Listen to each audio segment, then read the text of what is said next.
Matlacha, pronounced quite like a French word, but is likely a Calusa Indian term meaning shallow water, is located on the west coast of South Florida, just west of Cape Coral and east of Pine Island. It spans the shallow waters of Matlacha Pass, connected by a small bridge along State Road 78. All over the island, signs of the destruction that Hurricane Ian brought in 2022 are still visible.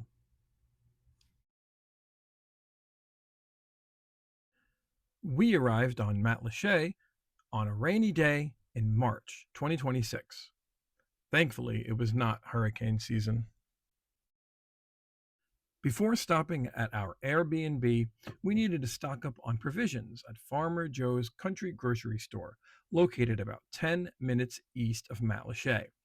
We parked Calypso the Jeep and our boat, the Sea Nymph, and headed inside as another rain shower bore down on us. Once inside, we were welcomed by the staff and then amazed by the spread of items. Imagine a Publix, but with more of a farm like feel. More showers awaited us at the hotel's boat trailer parking area, but we weren't going to let that stop us from exploring. All the rooms at Matlacha on Shoreview have names like Redfish and Tarpon. We stayed in Snapper. The swimming pool was nice after a day of boating. They have a fire pit, sandy lounge area, and you can even jump in the salt water if you want. Determined to start exploring by boat before sunrise, we put in at the local boat ramp, which was only 6 minutes away from the hotel. And it was a great time to travel around the island and get our bearings. Now, a key structure known as the Fishingest Bridge in the world is renowned for its high volume of anglers and consistent catches of mangrove snapper, snook, redfish, and sheepshead. Our first port of call was the Pine Island town of Bokeelia. Later on, we circle back to the marina here, but for now, we wanted to look for the famous Uno the dolphin in an inland waterway called Jug Creek. We cruised around its curves and stopped for a snack at a small remote beach.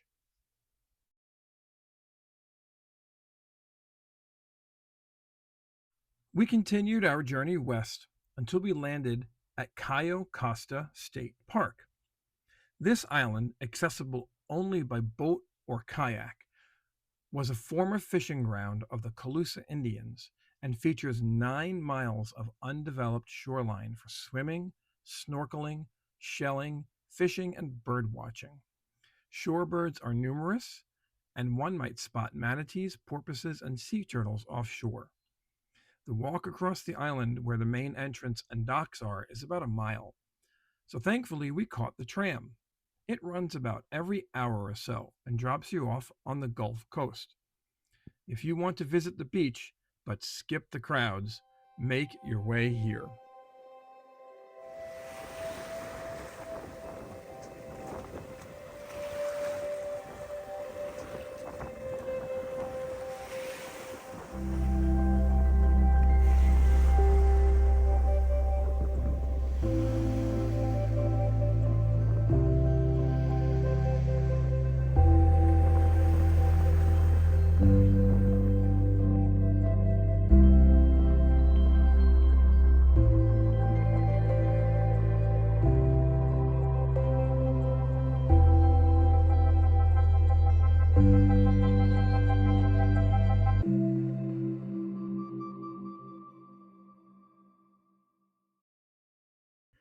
Our original plan was to navigate around the entire circumference of Pine Island, but Mother Nature had other ideas.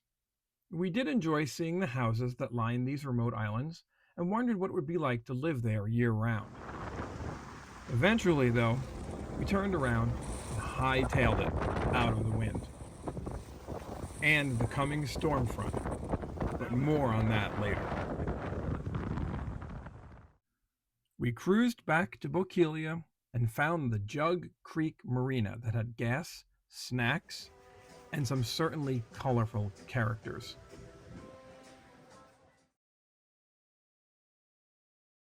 The ride home against the wind proved challenging, but it was not without its rewards. A few dolphins took interest in our boat's wake, and we caught them jumping out of the water as they rode along with us for a spell. Thankfully, we made it home in the afternoon to secure the boat and settle in during the calm before the storm. But this monster storm front hit from the north shortly after and threw some objects around the grounds of the hotel. Life preservers, paddles, and even a piece of the downspout blew across the lawn.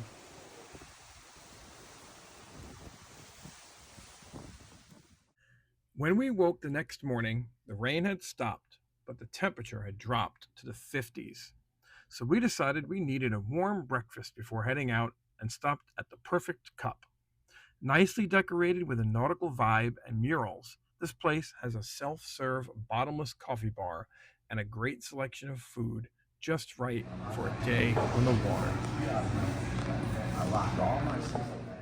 Because of the cold and the northerly wind, we decided to stay inshore and explore the mangrove lined canals east of town to look for wildlife. We passed Miceli's restaurant, but it was too early for lunch. They have plenty of boat dockage. The current was ripping through these narrow waterways and almost looked like the rapids of a river. Some oddities were seen on the bank, like these giant teddy bears and chairs. While we continued our cruise, we discovered Sirenia Vista Park. They have a kayak launch made specifically for those with special physical needs. Numerous birds like this anhinga lined the mangrove banks, but we also saw herons, egrets, and songbirds. We headed back to the hotel to prepare for pulling the boat out for the remainder of our trip. On the way to the ramp, we saw even more dolphin, but my camera hand was too slow to catch a manatee coming up for air. After pulling the boat out, we found the Blue Crab Car Wash on Pine Island that even had a marine flush option. After dropping the boat off, our first stop was Bat House Park, just west of the Fishingest Bridge. This little park is a great place to wet your lines. They have restrooms, a fish cleaning station, and of course, a bat house. The short drive through the small town allowed us to view all the colorful storefronts and homes that lined the main roadway, many of which have been recently refurbished after Hurricane Ian. Now, today was St. Patrick's Day, so we sought out a local restaurant serving some Irish fare, and it didn't take long to find Yucatan Waterfront. They have self and valet parking and lots of waterfront seating. We particularly enjoyed the swings at the bar. Green beer in a souvenir glass hit the spot while we waited for some corned beef and cabbage. If you want a truly Florida dining experience, come check out Yucatan. The cold drove us to make comfort food decisions. So when we spotted this food truck on Pine Island that sold nothing but banana bread, we just had to stop. We'll save these for breakfast tomorrow. On the north end of Pine Island, you can find the Tarpon Lodge. Celebrating their 100th year, this hotel and restaurant, known for its old Florida charm, waterfront views of Pine Island Sound, and premier sport fishing, offers cozy, upscale accommodation and a renowned restaurant, making it a quiet, scenic getaway.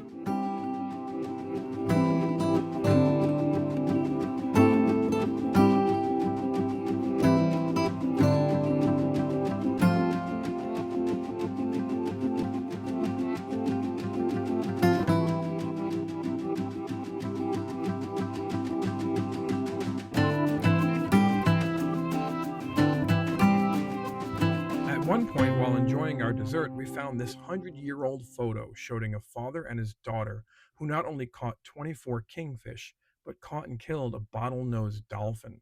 Good thing times have changed. Right across the street from the Tarpon Lodge sits the Randell Research Center.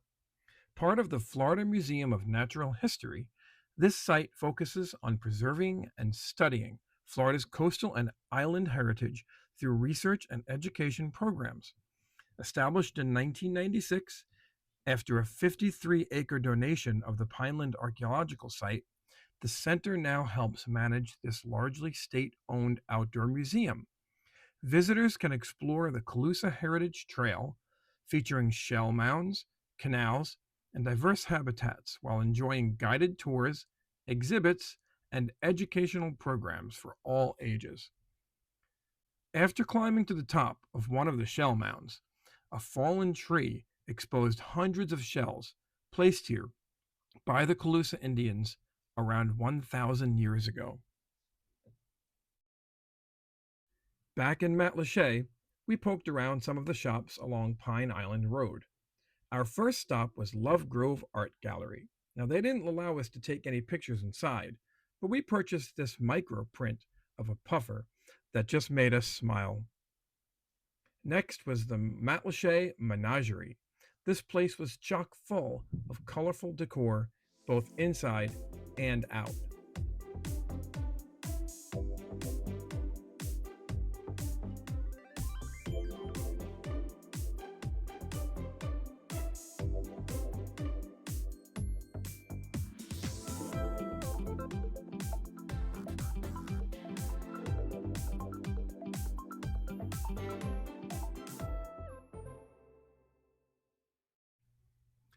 As we headed home over the fishingest bridge in the world, we waved goodbye to Matlacha. Hopefully, you can visit someday and discover it for yourself. Please like, subscribe, and share.